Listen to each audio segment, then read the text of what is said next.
Uh, I'm a firm believer in, what you eat impacts how you feel, and, mentally and physically.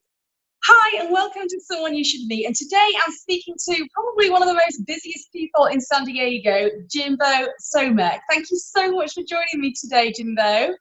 It's my pleasure, Claire. Thank you. And of course, you're really busy because you own 5 grocery stores now across San Diego. Yeah, we have 5 stores in San Diego, 3 in North County, 1 in Carlsbad, in Escondido and Forest Ranch, 1 in Carmel Valley, and 1 downtown in Horton Plaza. Okay, wow. And this has actually taken quite a few weeks for us to get this interview together, just on the account of you being so crazy busy. Before I kind of get into that with you, I just want to say how wonderful your new store is in Carmel Valley. It's amazing. Well, appreciate the feedback. We've gotten a lot of positive compliments. It's the irony, and we'll probably get into this a little bit more, is we put an inordinate amount of attention in our food service programs, and a lot of that has kind of dissipated as we've dealt with the coronavirus. People are, and rightfully so, are a little bit more leery of doing anything that's self-serve. So we've had to shut down a good part of our food service at this time. But we've gotten a lot of compliments on the way the store looks. So appreciate the feedback. Yeah, it's great. I mean, I'm in heaven every time I set foot in that store. But that's a shame about the self-serve section, because I know your pizza section's still going, though, isn't it? We had one of those last night, Hawaiian pizza. It was great. Yeah, we do have the pizza. What we haven't, we used to put pies out and people could self-serve, so we just have to service it to customers who want it. But in general, the food service has, except for the pre-packed food to go, most of the food service has kind of slowed down. It's in the last week and a half or so, it's slowly started to pick up. But I think when the coronavirus hit, people were stocking up and cooking at home and weren't going to restaurants and weren't going to grocery stores to get their food. They were cooking their own. Yeah, I mean, just how has your store changed since this pandemic really kind of started causing havoc? So, it was a challenge. I think, you wake up one day and all of a sudden you're doing X dollars, you're used to it, and then you're doing 3 or 4 times as much, and you don't have, usually, something's going to happen. We had no forewarning, and, it's amazing what the staff has done at all 5 stores. When the virus hit and the volume went up, like I said, 3 or 4 times what we normally do. I think everybody was running on adrenaline for a couple of weeks. Lines were huge, and we got through it. And I think people are slowly getting fatigued. But as we were addressing issues, we would meet every day, our leadership team, and it would be from 1 to 3, 4 hours to discuss guidelines that were coming down and potential guidelines that we felt would inevitably come down. And we were working really hard to address the issues, whether it be, 6 feet, distancing, whether it be you couldn't bring. And we were the first store over 10 years ago to eliminate plastic bags at the front of the register, and we encouraged recycling, reusing, bags. And then we had to stop taking them back, and it felt so weird doing that. I struggled. I didn't know what to do because I haven't used a paper bag in eons, and so between that and wearing masks and making sure that the number of people in the store at one time is minimized, or is maximized, minimized, excuse me, and sanitizing the shopping carts. it's been one thing after another, just making sure that we're keeping up to date and keeping within the guidelines that are being established by California. Yeah, I know the plastic bag thing or the reusable bag thing really kind of threw everyone. I know I went into your Carmel Valley store, I think last week, with my recyclable Jimbo's bags, and I was told at the door that I couldn't bring them in. And so, how flexible has your industry had to be during all of this? It's had to be pretty flexible, and the recyclable bag is an interesting one because we did get a number of customers who were upset, and I'm using the recyclable bag in this instance because the state law is if we issue a paper bag or if people aren't using their own bags, we have to charge 10 cents. And a number of the grocery stores were foregoing that 10 cents. I don't know how they did it or what they did, but we had to collect it because that's, we pretty much try to follow the state guidelines. But what we were doing was we were collecting the money and donating it to a charity, a nonprofit.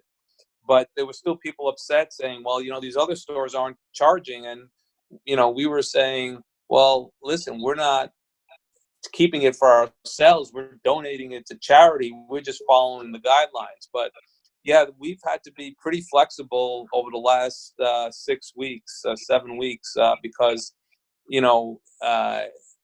like I said, we would be meeting and there would, even in some of our meetings, we would be reading, oh, there's a new update. We got to start doing this tomorrow, the next day. And I think it was challenging for a lot of people. I think it's leveled out over the last week or two, but it was tremendous challenge. And on top of that, you had, which I think you probably want to talk about a little bit, is the ability to get the food supply into your stores.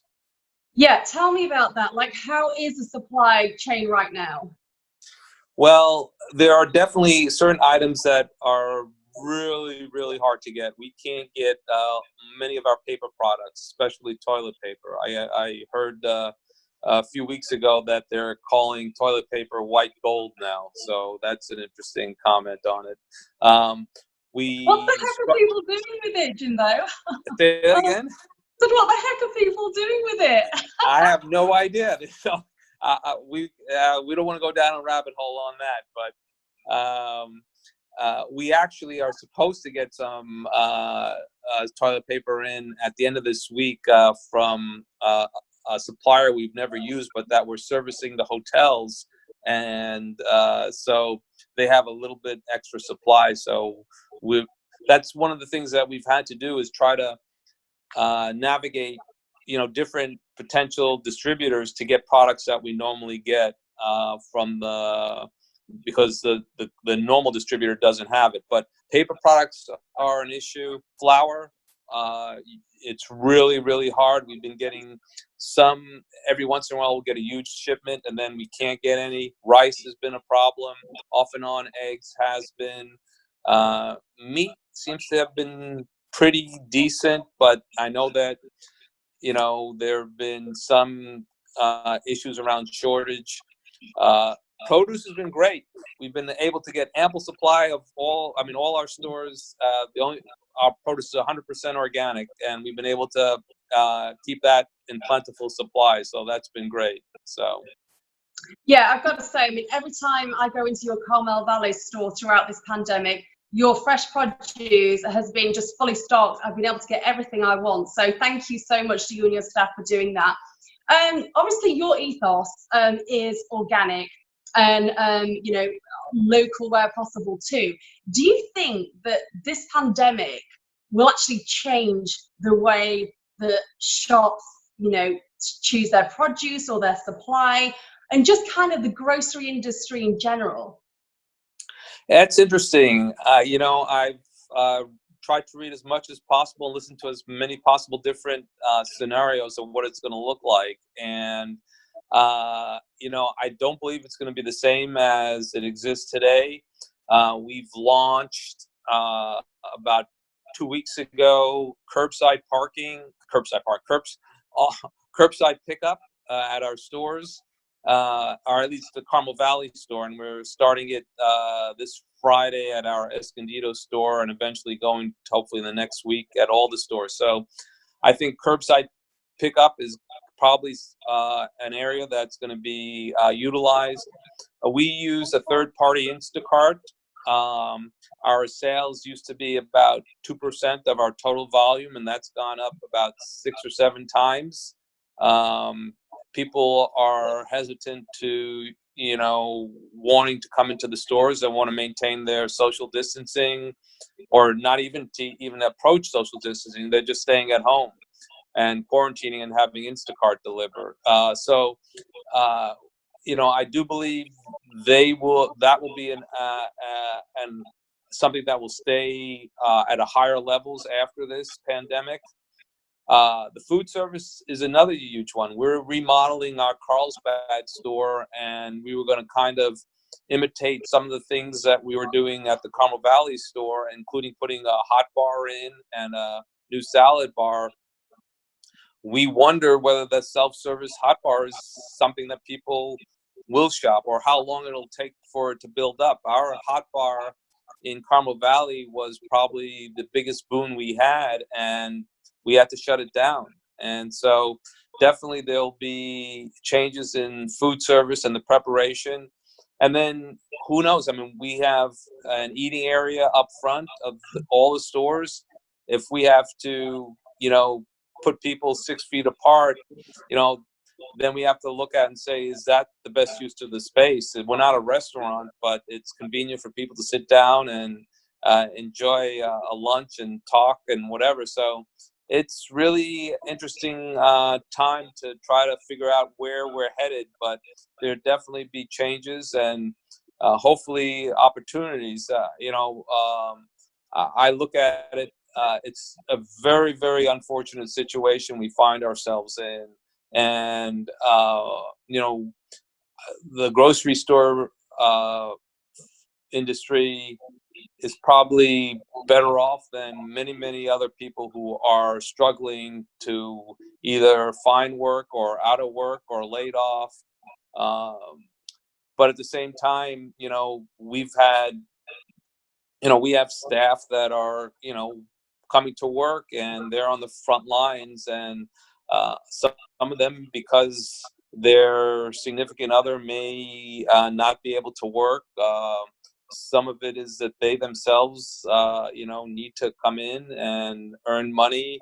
And, I will say that most of the staff have been coming in and been very diligent about being responsible. And but there's some level of fear that most employees have at this point, being exposed to the potentially getting the coronavirus. So what steps are you taking then to protect your staff, who I must say are just the most cheerful grocery store staff I've ever come across? They're just great. And even now, everyone's still really smiley and friendly, and it seems that they work really well together too. And how are you protecting them right now? Well, I think,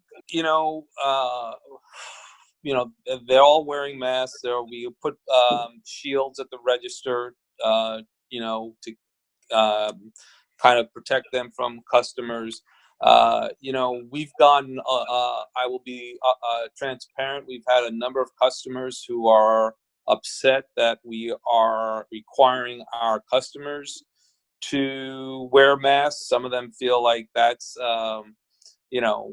invasion of their private rights. And, whichever equation that you end up falling on, whichever side of it, at the end of the day, is what we're telling people is, if our staff feels better and feels more comfortable, then we're going to protect our staff, whether that it's perception or not. We have a responsibility to make sure they feel that they're working in a comfortable environment. So we made the decision to, in order for our staff to feel comfortable, we would require masks from our customers. So we ended up, doing that. And we have had some people say this is not right, or this is not fair, or whatever. But However, Jimbo, as of May the 1st, San Diego County will be requiring everyone when they're in public spaces to wear masks, so customers aren't going to have much of a choice in that anyway. Your top that you're wearing, isn't that Spanish for dream? Excuse me? The top that you're wearing, I'm just reading Yes. it, is that Spanish for dream? Oh, Does you that know, I don't know. It's a chip that we carry. Okay. So, Well, so but we carry the chip. The next time you're in, I'll give you the chip. oh, thank you. It's a tortilla chip. It's a I think it's a is it it's a grain-free chip, I think. It's actually pretty good. I've had it a couple of times. So they Nice. gave me a shirt. I decided to wear the shirt. Oh, well, it's lovely. Well, my producer, full disclosure, I speak no Spanish, so don't be impressed by my Spanish skills here. It My sounds like you have a producer, Spanish accent. oh, yeah, well, yeah. Oh, of course. And well, he tells me, as I'm sure I will blame him if this is not right, that word means dream in Spanish. And you know, that kind of leads me into what I was going to chat with you about next, because you know, you are a bit of a visionary. You know, you're very community orientated, and you know, what is like your dream for Jimbo's going forward? Wow, that's you know, I've been doing this for I opened my first Jimbo's in 84, and so my dream going forward, I'm thinking that uh, I'm trying to figure out where do I stop. I'm still working quite a bit, and I'm passionate about what I do. Uh, uh, you know, ultimately, I feel like I'm fortunate. You know, the saying that you never have to work a day in your life if you find something that you're passionate about doing, and I've been blessed to not only find something that I really care about and believe in, but I've been surrounded by some incredible people that have helped me along this journey. And you know, and I also have been fortunate that when I got into this business, it was, you know, it wasn't much of an industry, and it's, you know, taken off as people, I think, started to understand more and more about the importance of eating healthy. And you know, as I all I can say is, as long as you know, I continue to do this, it's to keep on pushing organics, keep on pushing non-GMO, keep on pushing environmental issues. Uh, I'm a firm believer in, you know, what you eat impacts how you feel, and you know, mentally and physically. And so I don't really stand on a pulpit and, you know, preach. I just carry foods, so Jimbo's carries foods that I think reflect our beliefs and that we feel are good for you and good for your body. You know what I really love, as particularly as a mum, I can walk into your store and I can just put stuff in the trolley, or the cart as you call it here, and I don't even need to check the back of the box. I don't need to turn the packaging over to check whether it's got, you know, refined sugars or high fructose syrup in. I just know it hasn't. And you know what? That is such peace of mind. So, you know, thank you for that. I just love being able to, you know, as I said, walk into your store and just have the peace of mind that everything I'm buying is good for my family. And how much does your family influence what you do? I think, you know, my wife and I, we have 4 kids, and I think we've always looked at it from a standpoint that we wanted to feed our kids the best food possible. And, you know, at some point, we certainly wanted to give them a foundation. And as they got older, they get to choose what they want to eat, and, you know, what the choices they make. And I would say all 4 of them probably have experimented with foods that, you know, my wife or I wouldn't normally eat, at least right now. But they've, But you you're know, a strict vegetarian, aren't you? Is that right? I'm a vegan. I've been a Oh, vegan, you're I would vegan, say huh? 99% vegan since since I opened my first store in '84. So Wow. That takes some commitment, because I know my parents tried to go vegan. They're back in the UK, and they tried it for about a week and kind of gave up on it. So, like, what are the like benefits, you know, compared to like how you felt or what you ate before? Like, what's the difference? well, first of all, if they're in the UK, they've been going and getting their vegan roll. What is it from that place, Greg's, or what is it called? Oh, God. Greg's, yeah. Yeah, How do you know yes. about Greg's? I try to find all the vegan stuff that I can find, whether it's in the United States or whether it's in the UK or any other country. But Hang on a second. my son Let me was just check. traveling. What? Jimbo, is this the same Greg's who are famous for sausage rolls and like Yes. greasy pasta? Yep. And Yep. they do vegan stuff. Yeah. Oh my God. Yeah, my understanding was that they introduced it about 3 years ago, and that they get in some of their stores, they're lined out the door to try. They sell out, and my son, who was traveling for a couple of years, went in, and he actually caught. He was in Madagascar. He caught the last seat out of the last plane leaving Madagascar right before the everything was shut down about 6 weeks ago. But he started off in England, and he about a year and a half later he landed back there again. And I told him to go to Greg's and try this vegan stuff, and he said it was actually pretty good. There were a couple items that he tried, and he said that when he was there, actually, when I talked to him about it, he says, "Oh, he had already heard about it." So I guess it's pretty popular back there.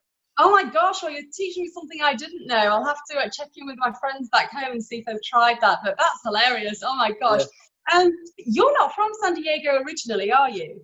No, I'm originally from New York. But I've been out here since 1973. Okay, and what made you get into the health food industry? I kind of fell into it. I came out to visit my brother in '73, and he was working at a kind of what was an alternative school, and the school that was connected to a co-op, and so he thought it would be something that I might be interested to kind of volunteer. It's it's the Ocean Beach People's Food Co-op in Ocean Beach, and so I started working there, and kind of started to learn a little bit about food and what I was putting in my body. And so I said at some point, after working there for about 10 years, I said, I want to venture on my own and see if I can do my own store. And I've been doing it for ever since. I see you on the shop floor. In fact, you and I met on the shop floor Right. maybe a year ago.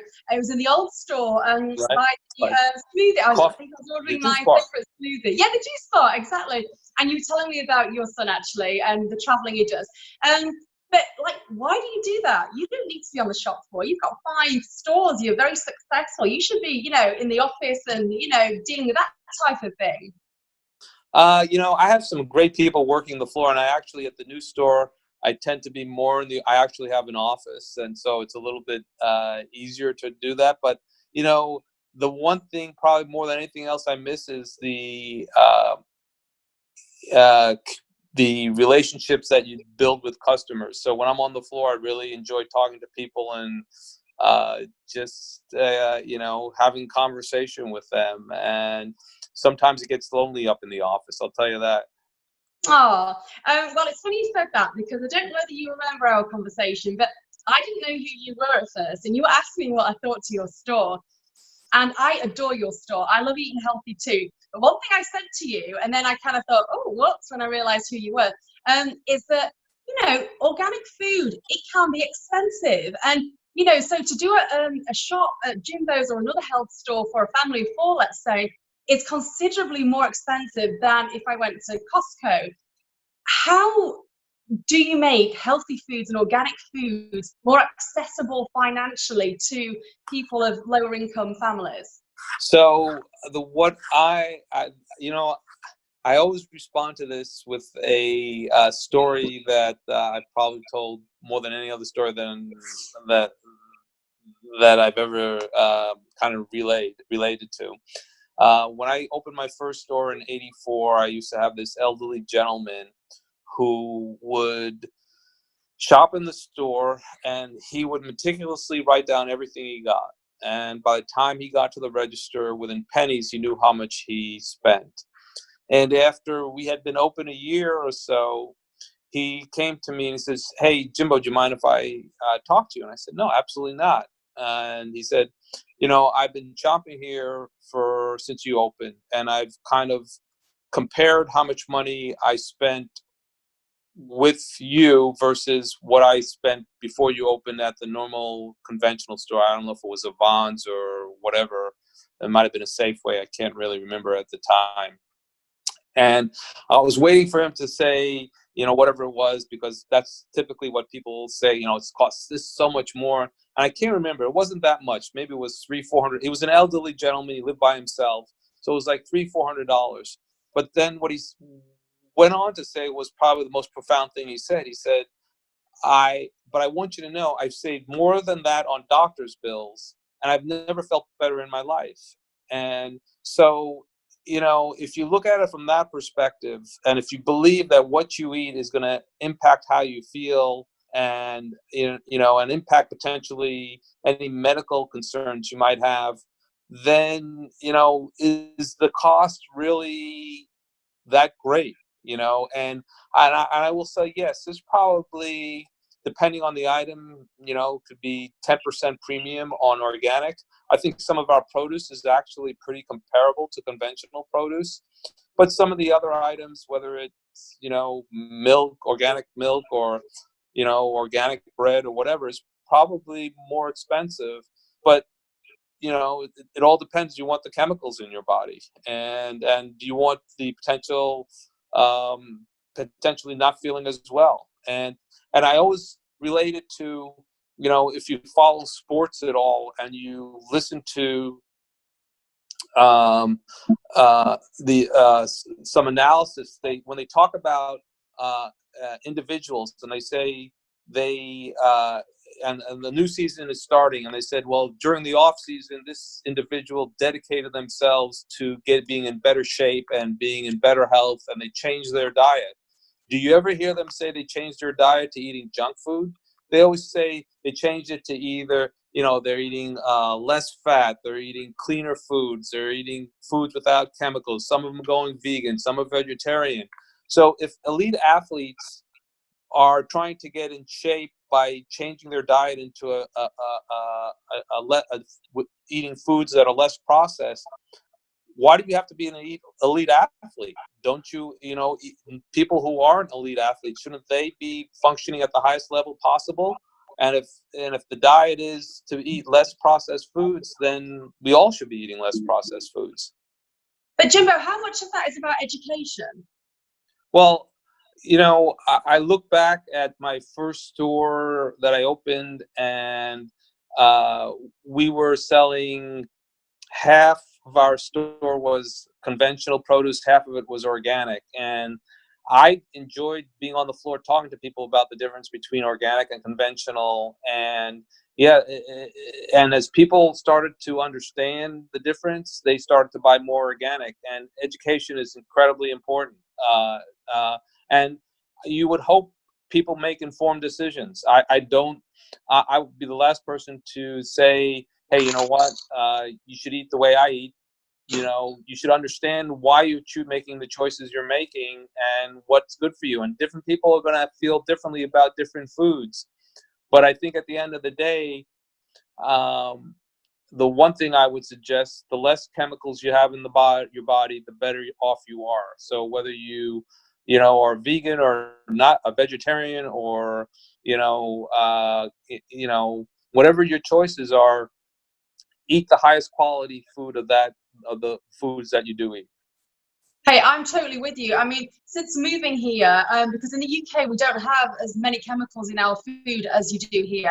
I also lived in France, and again, there they have a most of their produce is organic. Right. And I was shocked when I found out, especially with meat, some of the chemicals, bleach and goodness knows whatever else, are used to kind of clean the meat. And so I know it's more expensive, but I'm with you on this. I always buy organic meat. I was also told once that vegetables and fruit, if you peel them, you can probably get away sometimes with it not being organic. But if you're eating rather the fruit direct, so like an apple, for example, it's always best to go with organic. In fact, let me just read you something. I love this. Okay. You'll know this off by heart. This is your store motto. Let me get it right.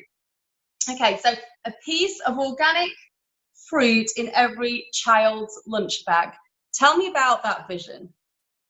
Well, that was probably 20, 25 years ago. And you got to start with, where you want to end up, what you want to hope to accomplish. And I think it's within every child's reusable lunch bag. So at the time it was recyclable, and then we went to reusable. But, to me, when we first started developing a marketing team, a large part of the money we spent was to educate, to go into the school systems and work with the school systems, put programs on. And it wasn't, again, we don't try to say this is the way you need to eat, but to expose kids to the fact that there are other foods. So, we would basically take conventional foods like maybe Cheetos, and then say, well, here's a like kind in the natural food, and say, this just has better ingredients. There's maybe a little bit of difference in taste, but it has better ingredients. And, yes, here's a conventional apple, and here's an organic apple. And so when we created the vision, it was really, especially as I've gotten older and our kids have gotten older, I mean, we're going to leave this world to our children, and they're going to leave it to their children. So it was looking into the future and making sure that we provide the best food for our kids and for generations to come. Yeah, I love that. I love that about you and the store. And it's very apparent when you walk around your stores. You've got kind of positive imagery everywhere. I just love it. Talk to me about like community outreach, because I know you are very active in the local community. Yeah, we decided quite a while ago that, we would do our best to compete on price, but what we really wanted to do is be involved in the community, and spent our marketing efforts to be in the community. And I've always been a firm believer that wherever our stores are, it's important to be active in the community and to give back to the community, because the community are the folks who support you by shopping in the store, and to be a presence in there. So we spend a lot of our marketing efforts to donate either food or gift cards or gift baskets, for charitable events that are being done in each of the communities that our stores exist. And to me, part of who we are is to do that. I mean, it wouldn't feel like we would be successful if we weren't giving back to the community. So we continually to emphasize that in everything that we do. It's an important part of who we are and what we believe in. Yeah, I know that you've supported my daughter's school before, which was great of you. So yeah, you're certainly very, very active in the community. One thing I wanted to ask you, you do actually have, or you did before this pandemic, you have people coming to speak in your stores, don't you? Whether it's about, mental health, or kind of, a healthy way of doing this or that. And like, what's going to happen to that now that people aren't necessarily going to want to, or are going to be able to congregate? Well, I believe we started something where I think the last couple of weeks that you can join in. I've seen it on our Instagram where you can join in talks that people are giving. That's a good question. What's it gonna look like? I mean, are people going to be involved in workshops or events, or are we going to have spectators at sport events? Are we going to have gatherings. It's I mean, I think eventually that'll happen, but when that happens, and to what extent, I think we're still trying to figure that out. How are you managing to relax and maybe recreate right now? So I am an obsessed runner. And so I run every day, and I run about 50 to 60 miles a week. I'm a little bit injured for the last 6 months, but I continue to run. I'm closing in on 5 straight years without missing a day, and I Oh get my up. gosh. So 5 years. So even on like Christmas Day, for yep, example, or what if I you've got a run. headache and you're not feeling well? On Christmas Day, because we're closed, I run longer. Oh So my God. How does that's your my wife Christmas take present it? to me. That's What my does your Christmas. wife think to this? Say that again. What does your wife think to this? I think she's both glad that I get to do something for myself, and then at times she says, "You always get an hour or two in the morning to do what you want to do," and so it goes back and forth a little bit. Depends on the mood she's in. So, but mostly I think she's glad that I get out there, because some days I go to work and I don't really get a chance to exercise. But that's my release, I think. I don't know if I would be able to get through all this without uh, the ability to go out and just run, and I kind of free my mind, and it's kind of like my meditation every morning, and I can work through things in my head. If I'm angry, usually I'm not angry by that time, or if I'm having a conflict that's been going around, I kind of seem to be able to work through it when I go on my run. So I will say my wife has said that sometimes so focused on my running that I could run by her and not even say hello because I'm not paying attention. So Oh my gosh. Well, that dedication definitely kind of sums you up, I think, as a person. But I can relate. I mean, Pilates has always been my thing. And I'm actually really missing going to my Pilates class right now, but I am doing Pilates in the house. And I also love to walk. And which thing have you really missed? Which thing that you would normally do have you really missed about, this time?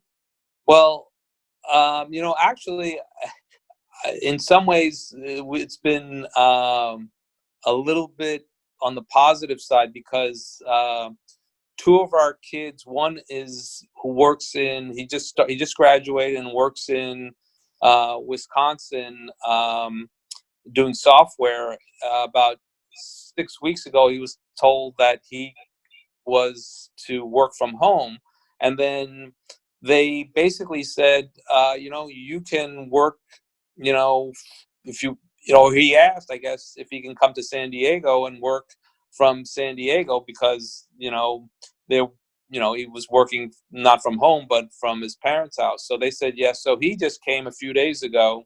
So it's been great to have him home.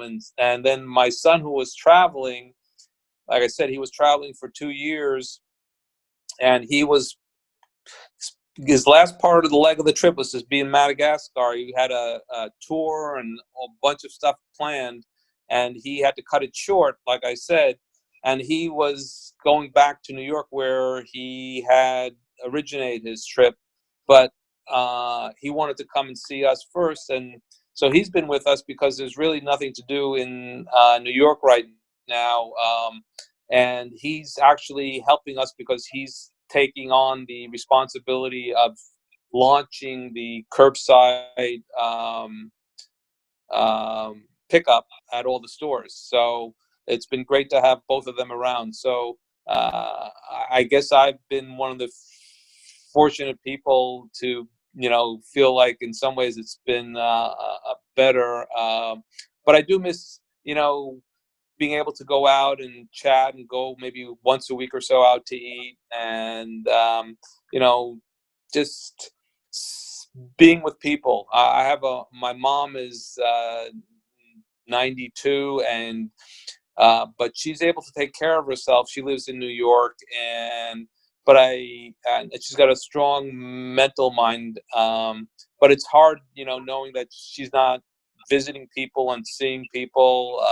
She did get an iPhone about a year ago, so she does know how to FaceTime. So I guess she's looking at people now rather than just talking to them.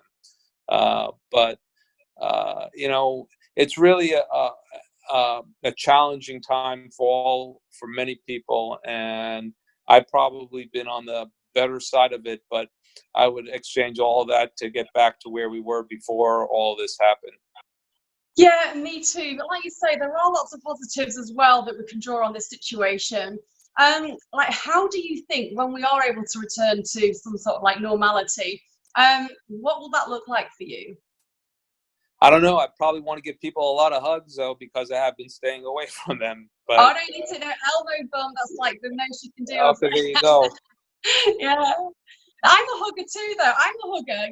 I'm an extrovert and I'm a hugger. And it's funny, on social media, on Facebook, I think, I've seen this meme going around that says, introverts, check on your extrovert friends because they are not okay. And I love people. I am not okay. How are you like coping with the isolation and the physical distancing that we're having to do? It's kind of like in the beginning it was strange, and it was a challenge because you used to talking to people very close, nearby, and now you have to sit. When we are in meetings, we sit 6 feet apart, and at times some people, even when you sit 6 feet apart, some people prefer that you wear a mask, some people don't. So it's really it took about 2 to 3 weeks to kind of get used to it. And I still got to remember when I'm on the floor talking to customers not to get too close. So some people don't mind and other people do mind. And, I guess, you being an extrovert, I'm sure it's challenging when you want to, kind of communicate to people and be near them and, kind of, whether hug them or say hello. I guess the handshake is gone. I Yeah, suppose were, that's were, what I'm being were you told. a handshaker? Were you a handshaker? I'm not. Handshake. But interesting thing. You know what the handshake was for? I never realized this. So I was listening to NPR last week, I think, and I think they had like a segment on that. And I'm just trying to remember what they said. Was it to do with going back in kind of like the olden days where it was so that you could show that you didn't have a weapon? Yeah, Was it that's to do right. with that? Yeah, Yeah. I never knew that. Yeah, it was to show that you didn't have a weapon. So I usually don't have a weapon. So I guess I'll continue to handshake people or hug people or whatever. I'll figure it out though. I'm sure you will. Listen, Jimbo, it's been such a pleasure to speak with you. I'm so glad we made it work in the end. And I just want to say on a personal note, I am so grateful to you and your fabulous members of staff for not only keeping your store so well stocked, but being so friendly and opening. And I just love it. So thank you so much. I'm certainly really, really grateful. Well, thank you for the kind words. I like I said, I've been fortunate that we've had a great group of people working, and at the end of the day, it's more often than not, it's their relationships that make the difference for our customers, and they've done an awesome job, and I can't be thankful enough. And I appreciate the kind words that you're saying about them, and I'll pass it on to them. No problem at all. Well, listen, Jimbo, thanks again. It was great speaking with you. So my best wishes to your family and all of your staff as well. All right. Well, we'll hug each other next time we see each other. We'll do a virtual. We can do a virtual hug. Okay. All right. There you go. Be good. I'll Be see you safe soon. and be Bye, healthy. Jimbo. Oh yeah, Bye-bye. absolutely. Same to you. Bye, Jimbo. Bye. Bye.